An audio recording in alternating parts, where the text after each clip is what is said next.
Hey there, guys. Welcome to the virtual release and exclusive interview of Woosah, a survival guide for women of color working in corporate. I'm your host, Dee Brown of Morning Cup of Style, and I am here with my friend, my sister, my counselor, my confidant. I can go on and on.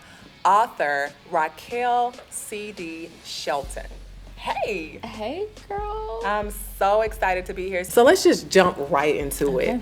Why now about Woosah? We want you to have the tools necessary to go into any workspace. It helps you navigate the workspace. And it's for women or men. And it's not limited to the corporate arena, whether it's the public sector, whether you're an entrepreneur.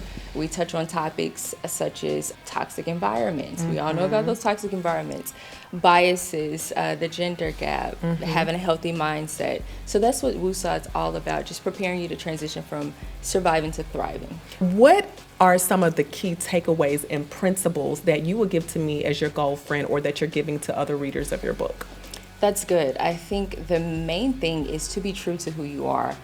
Chapter 2, I talk about this notion of having a seat at the table, right? Everyone's fighting for a seat at the table.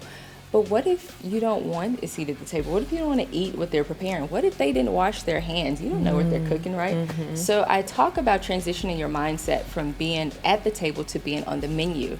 And I think what you have to bring your authentic self, that's the diversity within its finest. And companies thrive with different perspectives and that element of diversity. So that's one of the key takeaways, knowing who you are, being self-assured, self-aware, and most importantly, disrupting. Do not play the game. You don't have to accept these cultural norms and these societal perceptions of what we should be in corporate, specifically as a woman of color. But what specifically have you encountered in your professional background that said, boom, it's time for me to write this guide? After multiple woosahs myself and trips to the restroom to gather myself, I knew it was time to transition out of it. So I wouldn't say it was just one thing specifically, but a litany of different things, whether feeling underestimated, as if my voice isn't heard, being underpaid, because there are statistics that prove the majority of people that look like us, and women in general, we're underpaid and a lot of times undervalued. And I feel like if any place has power over your mental, physical, and emotional health, it's time to do something about it. And I got to that space of burnout. And I think corporate entities, they're so fixated on the bottom line. And we get it. We have to achieve the bottom line. But at the same time, we can't negate the people that help bring in that bottom line, right? We're human and we have to get the job done, but we can't be robotic and just so fixated on this bottom line at the expense of our health. And the good thing about it is that working in corporate is not just about climbing that ladder. Right. It's about your own personal development. And it seems as though that's what you were able to get, which leads us to the book. So at the end of each chapter, there is some sort of challenge or activity, right? So I believe it's critical for people to have their own personal mission statement. So you're assessing what your values are, what your goals are. All of that is already in place and in mind before you even walk into orientation at a place. And keeping in mind what you hope to get that's aligned with your personal mission statement. Whether it's, I want to learn how to be a speaker, you can participate in Toastmasters or take whatever professional development courses that's going to fulfill what you're looking for. So making sure you already know what you want, who you are, and that makes your transition in easy. Because anything that's counterproductive or challenging your personal mission statement, it's likely not for you. So the work starts before you get there, and you're making sure that you're intentional about everything that you accumulate there or participate in there is aligned with your bigger picture, because likely you're transitioning out. These are long gone of the days of our parents that was at a company for 30 and 40 years. Now, if that's for you and that's what you choose to do, that's fine. But for the most part, you should be gaining new skills, accumulating tools for your toolkit, making sure it's aligned in your personal mission statement, and better setting yourself up for success in whatever your next venture is. The beauty in Woosah, it's very conversational. It's filled with stories. I interviewed quite a few women to get some of their stories. And we all 12, right? Yeah, 12 to be exact. Look at you doing your research. I did a little research, So with that, we all had like this common theme, which further solidified that I wasn't tripping, disillusioned, or grasping at straws. Another client referred to me as aggressive. The times that I'm very direct with her, aggressive because I'm being direct. That's got to be see, and I don't want to go off away from the book, but I almost feel like that's a stereotype. Absolutely, microaggression. Yeah. And Black women, there are plenty stats on that where women of color experience microaggression at higher levels. Yep. That is so unfortunate, but it's a very real thing. And I think oftentimes maybe the expectation is that we dumb down certain strengths that we have in order to conform to the environment. Would you agree? I totally agree. And I think that's where that fine line of playing the game versus being true to yourself.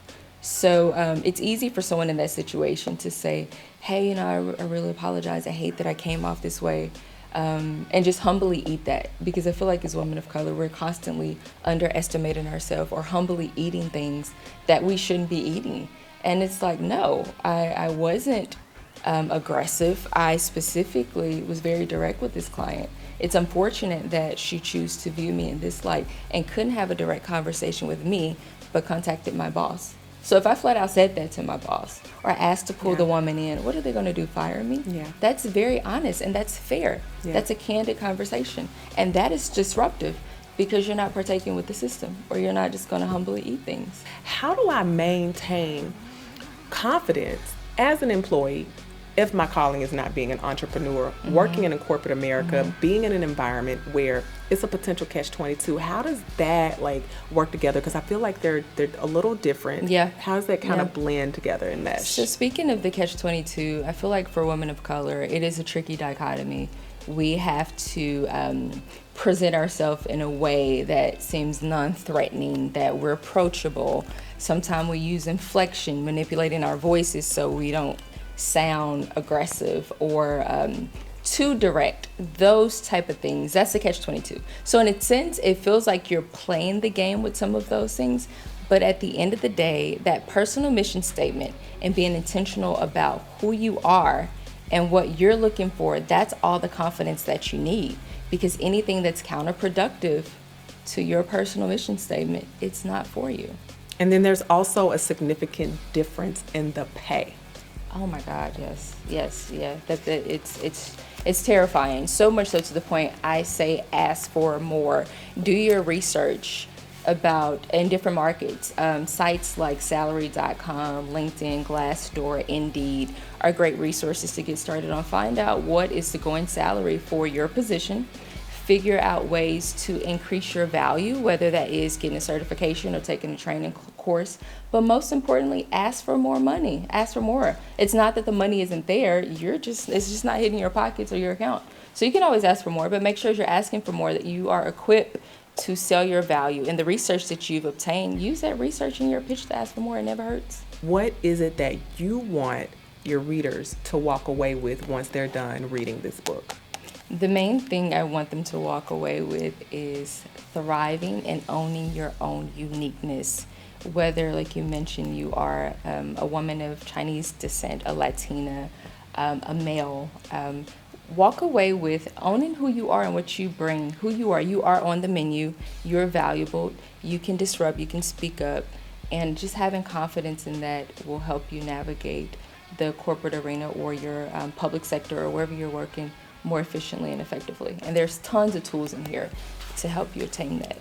So let's dive into this cover. This cover, for me, it was an adequate depiction of what's happening right now in America. So on the cover, you have this character, which is me, that's woosahing, minding her own business, and at a space of peace while the chaos is going on behind her. There's someone taking a photo of her on the phone. So you see that constantly in the news where people of color are having being called, police called on them for a variety of different things. Then there's someone else looking over their glasses. I wanted to capture that surveillance piece because I feel like a lot of times we're always on display or being watched or under the microscope. And this character just has the ability to just kind of tune people out. And she's completely unbothered. That's fantastic. Rahkal, thank you so much. We wish you nothing but success with the release of your new book. Guys, make sure that you check it out. Go follow her on. So you can keep up with me. I would love to be in tune with you guys. You can go to RahkalShelton.com. All of my social media handles are there. And the book is available on Amazon in ebook and in print. Thank you so much for tuning in to Woosah, a survival guide for women of color working in corporate. The release, I'm so excited that you guys had an opportunity to watch it. I would love to hear your thoughts, your feedback, and of course we had more to say. That was a 10-minute version. If you'd like to see the extended version, click the link below after you buy your book. I'll see you on the other side. Thanks for watching.